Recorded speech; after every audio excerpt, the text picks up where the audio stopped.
Shalom, Chavarim. That's Hebrew for hello, friends. I'm Neil, and this is my wife, Jamie. Shalom. Welcome to our Fort Lauderdale living room. We're so glad that you could join us today. You've already seen one of the symbols of our program today, the Israeli flag. Jamie, what are the other symbols?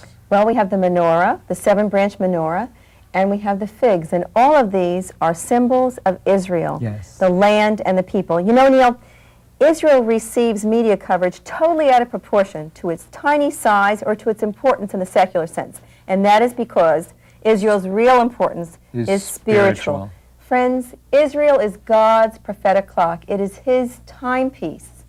Some people feel that God is finished with Israel. If that were true, Israel would not be in the center of world events. But even more importantly, God says in His holy scriptures that He is not finished with Israel.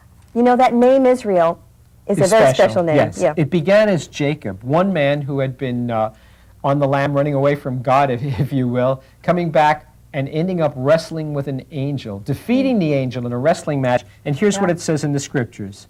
And he, the angel, said, "Your name shall no longer be called Jacob, but Israel, for you have struggled with God and with men and have prevailed." A name given to one man has become the name of a nation that has prevailed to this very day. Jamie, where do we go from here? Well, that name Israel became part of one of the greatest miracles in the 20th century, Yes. the reestablishment of a Jewish state in the Holy Land. It was the fulfillment of a 2,500-year-old promise given by God to His people in Isaiah chapter 43. "But now thus saith the Lord who created thee," and certainly God did create the Jewish state, "O Jacob, and he who formed thee, O Israel, fear not, for I have redeemed thee, I have called thee by thy name, thou art mine."